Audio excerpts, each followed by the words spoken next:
Assalamualaikum warahmatullahi wabarakatuh. Apa kabar sobat muslim? Semoga kita selalu dilimpahkan rahmat dan lindungan dari Allah Subhanahu wa taala. Langsung tidur setelah sholat subuh ternyata tidak dianjurkan dalam Islam dan beberapa ulama menjelaskan hukumnya adalah makruh. Selain itu, kurang baik juga untuk pola hidup yang sehat. Setelah subuh adalah waktu turunnya berkah dan rezeki. Jika tidur, maka tidak mendapatkan berkah ini. Pada kesempatan kali ini, Ragam Islam Channel akan memberikan informasi anjuran tidak tidur setelah sahur dan subuh.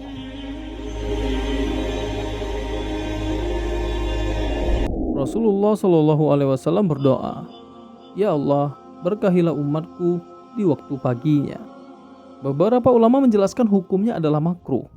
Urwah bin Zubair berkata, Zubair bin Awam melarang anaknya tidur setelah subuh. Jika berbicara tentang berkah, terkadang tidak masuk logika dan hitungan matematika. Mungkin ada yang hilang.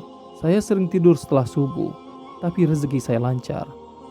Walaupun secara hitungan rezekinya banyak, tetapi belum tentu berkah. Belum tentu ia qanaah dan bahagia dengan banyaknya harta. Bisa jadi banyak ia dapat, banyak juga ia keluarkan dalam hal yang tidak bermanfaat, atau hartanya dibuang-buang oleh anaknya dan keluarganya dalam hal maksiat dan dosa. Sebaiknya jangan tidur setelah subuh karena waktu itu juga turunnya rezeki dan berkah.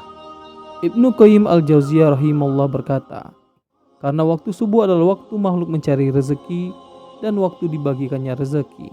Tidur setelah subuh suatu hal yang dilarang kecuali ada penyebab atau keperluan. Secara medis, pola tidur setelah subuh kurang sehat. Perlu diingat yang namanya pola hidup tidak sehat bukan sekarang akibatnya, tetapi akumulasi dan akan terasa ketika usia mulai menua karena pola hidup yang tidak sehat. Sebagaimana para perokok yang mengaku, saya perokok tetapi masih kuat olahraga, masih sehat. Hal ini dapat kita lihat ketika sudah tua, banyak keluhan kesehatan bagi mereka. Tidur setelah subuh tidak baik untuk kesehatan, karena saat itu adalah jam tubuh mulai melakukan metabolisme dan pemanasan. Jika tertidur lagi, maka ibarat kendaraan yang tidak melakukan pemanasan. Ketika bangun jam 7 atau 8, terasa lebih lemas dan kurang bersemangat. Tidur setelah subuh kurang sehat sebagaimana dijelaskan oleh ulama yang juga seorang dokter. Ibnu Qayyim al-Jauziyah, beliau berkata, tidur setelah subuh sangat berbahaya bagi badan karena melemahkan dan merusak badan karena sisa-sisa yang seharusnya diurai dengan berolahraga atau beraktivitas. Jika bergadang sebelumnya dan perlu tidur, diusahakan tidur setelah terbit matahari. Setelah begadang semalaman, tidurnya tidak langsung setelah subuh, tetapi setelah terbit matahari sekitar jam 6 pagi atau jam 6.30. Selain itu, Ibnu Qayyim al-Jauziyah rahimahullah berkata, di antara yang tidak disukai adalah tidur antara sholat pagi dan ketika matahari terbit. Karena pada tidur waktu itu kurang baik. Sampai-sampai jika seorang berjalan sepanjang malam, mereka tidak diizinkan untuk duduk sampai terbit matahari. Beberapa ulama yang cukup sibuk melakukan seperti ini, mereka tidur sebentar setelah terbit matahari kemudian berangkat kerja dan mengajar. Memang godaan tidur setelah subuh luar biasa dan berat bagi mereka yang tidak biasa. Ini hanya masalah kebiasaan saja. Kunci utama merubah kebiasaan adalah dengan mencari kegiatan setelah sholat subuh. Jika bisa, jangan kegiatan sendiri.